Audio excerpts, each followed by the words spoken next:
sentido. Maravilha. O anarco-Robin Hood, ele vai dizer: a religião, ela, na maioria das vezes, foi usada como ferramenta da ideologia dominante para justificar a alienação de classes como algo divino. O Eliabe comenta, eu acho que esse reduciona. Fica à vontade, Wallace. Não, ele dá continuidade ao comentário? Não, eu ia ler um bloquinho de comentários para a gente falar sobre, mas pode seguir nesse primeiro, fica à vontade. Não, no caso aqui, ele falou, a religião, ela na maioria das vezes foi usada como ferramenta ideológica dominante para justificar a alienação de classe como algo divino. Sim, muitas vezes ela foi utilizada nesse sentido, mas aí, como ele mesmo falou, não podemos reduzir o fenômeno religioso a isso, porque senão a gente não inclui as outras experiências religiosas, né? Que faz o contrário, por exemplo. Sim.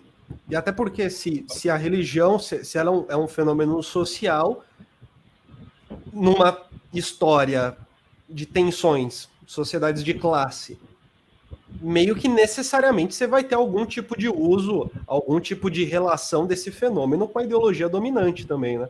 Assim como se a gente fosse separar as diferentes esferas da sociedade, colocar elas em relação, provavelmente todas elas, de alguma maneira, serviriam de algum jeito no entendimento de superestrutura ideológica, serviriam de alguma maneira para dar uma coesão ideológica para a classe dominante, né?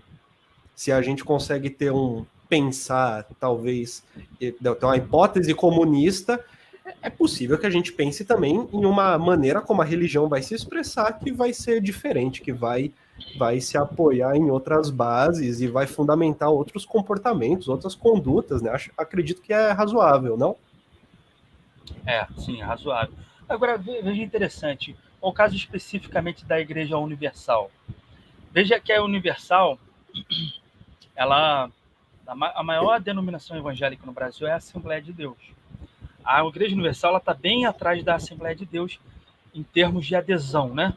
Em termos de fiéis, né? Números de fiéis.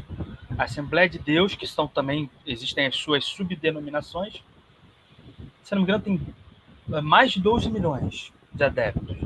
E a Igreja Universal não chega nem a 2 milhões, mas isso é expressivo também.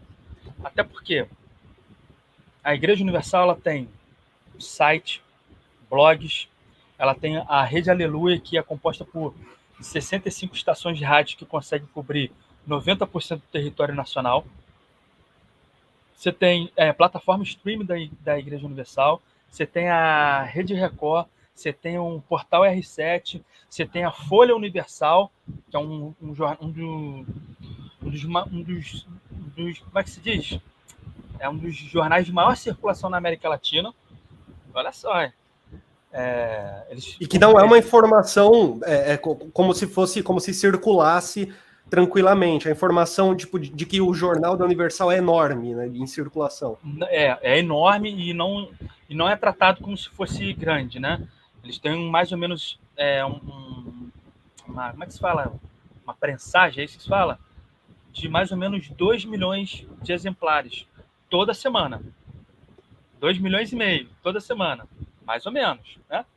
Às vezes um pouco mais, às vezes um pouco menos, às vezes tem números especiais que ultrapassam esse número, etc. Né? Aí eles têm Folha Universal, A Hora da Mudança, tem os livros, tem redes sociais, inúmeras redes sociais, o WhatsApp, o YouTube, grupos no WhatsApp, grupos no Facebook, páginas no Facebook, Twitter, cada liderança tem um Twitter. Cara, a gente está falando de um verdadeiro conglomerado comunicativo, onde eles podem fazer sugestões a todos aqueles que são alcançados por esse conglomerado comunicativo, que é comunicativo, é educacional. Eles podem fazer sugestões que podem ser acatadas. Imagine só, eles defendendo, que é o que acontece, essa perspectiva bolsonarista, né? Que eles se bolsonarizaram, né? E aí eles colocando todo esse aparato que Engels chama de maquinaria religiosa. Então eles colocando toda essa maquinaria religiosa a favor dessa perspectiva. cara, a capacidade de disseminar, de difundir ideias é muito grande. Só as estações de rádio, eles têm 65. A Rede Record, plataforma streaming, a Univervídeo, né? Tem o jornal Folha Universal, que é distribuído gratuitamente nas praças públicas, nas igrejas. Eles entram nas prisões. Até porque depois teve um acordo aí com... Aqui no Rio de Janeiro teve um acordo com o governo do estado para facilitar a entrada da Igreja Universal nas prisões. Eles vão até as prisões. Então, assim, eles têm uma capacidade de alcance muito grande. E aí eles têm essa perspectiva reacionária de manutenção da ordem social, de difundir a perspectiva de empreendedorismo de mundo, de difundir o empreendedorismo, certo?